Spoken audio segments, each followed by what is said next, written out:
Niko ĩmwe mbere ya mũrũrũngano ũrĩa ũharĩirio nĩ ngwataniro ya Azimio La Umoja One Kenya kũhanĩka kaunti-ini ya Nairobi. Mutongoria wa bũrũri Dr William Ruto nĩokĩrĩire mutongoria wa Azimio La Umoja Raila Odinga na gũkorwo na mũbango wa gũthararia thayũ wa bũrũri kũhĩtũkĩra mĩrũrũngano ĩno, ta ũrĩa akoragwo arĩ mũtugo wake hĩndĩ ciothe ahotwo gĩthurano bũrũri-inĩ. You have terrorized the people of Nyanza with violence, chaos and anarchy into submission, almost into slavery.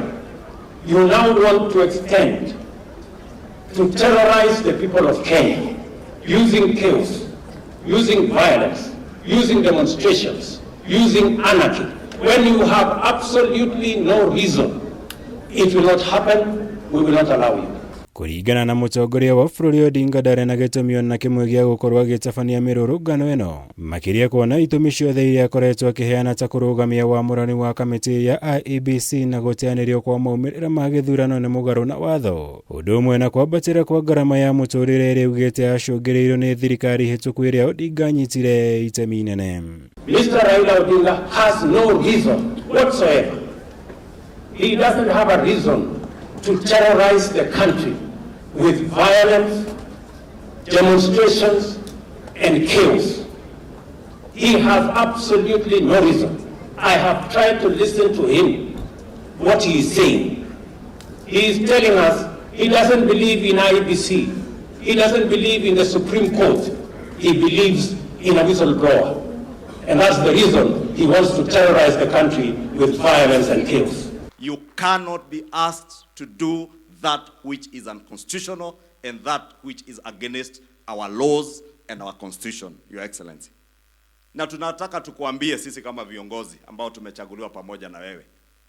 Pia sisi tulikula kiapo ya kuwa tutalinda sheria na katiba ya nchi yetu, na tuko tayari kusimama na wewe ulinde katiba na ulinde nchi yetu. Mutongoria wa bũrũri William Ruto na atongoria angĩ thirikari-inĩ manyitanĩire na etĩkia hĩndĩ ya igongona rĩa gũcokia ngatho kaunti-inĩ ya Nandi, kũrĩa magwetire mũrũrũngano yote igĩrĩ rĩa Odinga kũheo gĩikaro nĩ thirikari nĩguo arĩrĩrie maũndũ ma kwĩguna we kĩũmbe ta ũrĩa akoragwo arĩ mũtugo wake, ũndũ ũrĩa mehĩtĩte kwaga gwĩtĩkĩrio thiĩ na mbere kũhanĩka. That those who wish to protest do not obstruct those who have an obligation to be on duty to develop and build the economy of this country. Mwena-inĩ wake mũnini wa mũtongoria wa bũrũri Rigathĩ Gachagua athiĩte na mbere kuorota ũrĩa warĩ president wa bũrũri ũyũ Uhuru Kenyatta na gũkorwo akĩrũgamĩrĩra ngwatanĩro ya Azimio La Umoja kĩmbeca nĩguo gũtabania mĩrũrũngano ĩno ya gũthagathagia thirikari. This country was very nice to you.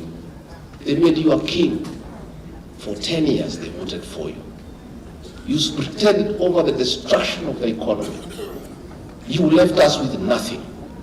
The little that is remaining for poor people, for enterprising people, you are giving Raila Odinga and his people to come and destroy the little that is remaining. How ungrateful, Uhuru Kenyatta, can you be to the people of Kenya? We now must tell the other people there is a difference between provocation and genuine agitation. What we are seeing from the Azimio corner is not agitation, but we are seeing provocation. Girivochara Kameme TV, Jitagomura, Wagunya.